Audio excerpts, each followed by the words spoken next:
नमस्कार, आप देख रहे हैं भारत टाइम्स न्यूज। मैं हूं आपके साथ सोनाली और आज के बुलेटिन की शुरुआत करेंगे बड़ी खबर के साथ। पूर्व विधायक भाजपा की भरतपुर सोना चंपा देवी पाली ने एक प्रेस वार्ता के माध्यम से भाजपा को जीत दिलाने की बात कही। चंपा देवी पावले ने कहा कि भारी बहुमत से लीड दिलाएंगे। सरोज दीदी हमारी कोई प्रत्याशी नहीं है, महिलाओं के प्रेरणा स्रोत हैं, क्योंकि बहनों को आगे लाकर जिस प्रकार से दिशा दिखा रही है, उनको आगे लाकर आत्मविश्वास उनके अंदर पैदा कर रही है। वही कांग्रेस पर तंज कसा कि कांग्रेस तो अभी बौखलाई हुई है और उल्टा सीधा बयानबाजी कर रही है, हमारे आदिवासियों को भ्रमित कर रही है। ऐसे ही कई चुनावी मुद्दा को लेकर भ्रम फैलाते हैं। आज जिस तरह से सरोज दीदी महापौर रही हैं, विधायक रही हैं, सांसद रही हैं, आज छत्तीसगढ़ की जनता उनको पहचानती है, जानती है और उन पर विश्वास भी कर रही है।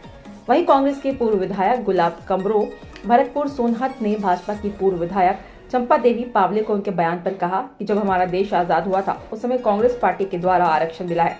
कांग्रेस पार्टी आदिवासियों को आगे बढ़ाने में अधिकार दिया है, इसीलिए इनको जानकारी नहीं है। इस बारे में अध्ययन करेंगे। भाजपा की सरकार में चाहे केंद्र की सरकार हो, राज्य की सरकार हो, किस तरह से सरगुजा में हो रहा है, यहाँ पर किस तरह से संविधान बदलने के लिए बात कर रहे हैं। मैडम जी देखिए किस तरह से आपके मंत्री जी का बयान, गृह मंत्री जी का बयान राज्यसभा में आ रहा है।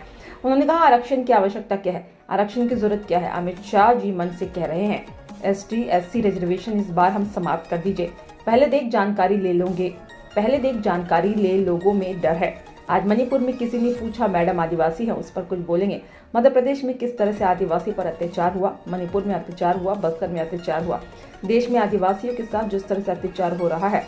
भाजपा की सरकार, केंद्र की सरकार जिस प्रकार से आदिवासियों को दबाने का काम कर रहा है, उनका अपमान करने की काम किया जा रहा है, उनके संवैधानिक अधिकार खत्म करने की बात की जा रही है। इस बार जनता जनार्दन देगी। यहाँ से हमारा भरतपुर सोनहत विधानसभा बहुत ज़्यादा लीड से जीत दिलाएंगे यहाँ से। और मैं तो कहती हूँ पूरा कोरबा लोकसभा से उनको भारी बहुमत के साथ लीड मिलेगी, क्योंकि हमारी एक प्रत्याशी नहीं है, बहनों का प्रेरणा स्रोत है वो। और बहनों को जिस तरह से वो दिशा दिखा रही हैं, बहनों को आगे लाके उनको आत्मविश्वास उनके अंदर में पैदा कर रही हैं, बहनें आज उनके साथ में हैं और भारी बहुमत के साथ पूरा लोकसभा कोरबा से भरतपुर विधानसभा से जीतेंगे। देखिए कांग्रेस तो अभी बौखलाई हुई है, उटपटांग जो भी बयानबाजी कर रही है किसी तरह से। अभी मैं आप लोगों को बता रही हूँ कि हमारा आदिवासी को भ्रमित कर रही है। इसी तरह से कई चुनावी उन लोग मुद्दा बना के जनता में भ्रांति फैलाते हैं। आज जिस तरह से एक महापौर रही हैं, विधायक रही हैं, सांसद रही हैं, आज छत्तीसगढ़ की जनता उनको एक अच्छी तरह से पहचानती है, जानती है और उन पर विश्वास भी कर रही है और इसी विश्वास उनको जीत दिलाएगी। कहना चाहूँगा जब देश आज़ादी हुई थी, जो संविधान मिला है, जब कांग्रेस पार्टी की जब सरकार थी, तब उसमें हमको आरक्षण मिला है। कांग्रेस पार्टी ही आदिवासियों को आगे बढ़ाने का संवैधानिक अधिकार दिया है। इसलिए जिसको जानकारी नहीं, सबसे पहले उसको अध्ययन करेंगे कि क्या चल रही है। पर भाजपा की सरकार में, चाहे केंद्र की सरकार हो, चाहे राज्य सरकार में, यहाँ आदिवासी मुख्यमंत्री की बात किस तरह से सरगुजा में आपका हो रहा है, यहाँ पर किस तरह से संविधान बदलने की बात कर रहे हैं। मैं नहीं कह रहा हूँ, पहले मैडम जी को देखें कि आपके गृह मंत्री का बयान, आपके प्रधानमंत्री जी का बयान किस तरह से राज्यसभा में आ रहा है। उन्होंने कहा कि आरक्षण की आवश्यकता क्या है, आरक्षण की जरूरत क्या है। आपके अमित शाह जी तो मंच में खुलेआम कह रहे हैं ST SC OBC का रिजर्वेशन इस बार हम समाप्त कर देंगे। पहले देखें, जानकारी लें। लोगों में डर है आज आदिवासी किस तरह से। आज देखिए मणिपुर में कोई पूछा, मणिपुर में मैडम महिला है, उसके विषय में कुछ बोलेंगी। आपके मध्य प्रदेश में आदिवासियों के साथ किस प्रकार का अत्याचार हुआ, बस्तर में किस प्रकार का अत्याचार हुआ है।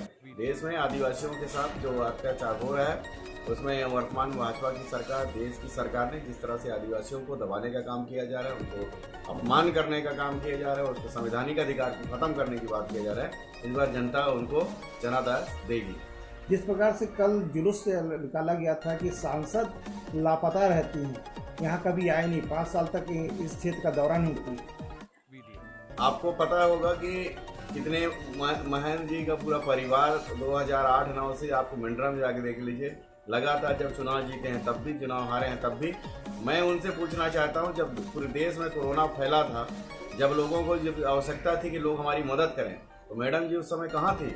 वहाँ पर जो आप देख लीजिए, पता करिए कि सूरजपुर में जो वहाँ दुर्ग में जब 2 बार चुनाव लड़ी थी, तो एक साहू समाज के भाई के साथ क्या हुआ था, पता करिए।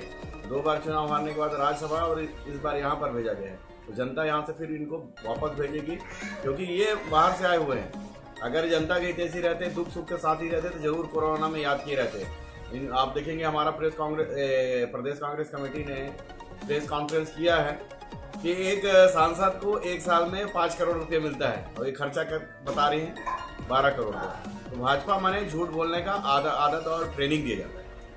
भाजपा के घोषणा पत्र में कहीं भी रोजगार देने की बात नहीं है, लेकिन कांग्रेस में है। देखिए, इनके पास कोई मुंह नहीं है। जब देश का प्रधानमंत्री झूठ बोल सकता है कि 15 लाख आएगा, काले धन आएगा, 2 करोड़ लोगों को नौकरी मिलेगा, किसानों का अच्छे दिन होगा, किसानों का, इनके पास कोई मुंह ही नहीं है ना। मोदी की गारंटी जितनी सारी हमने अभी गिनाया है, किसकी गारंटी है?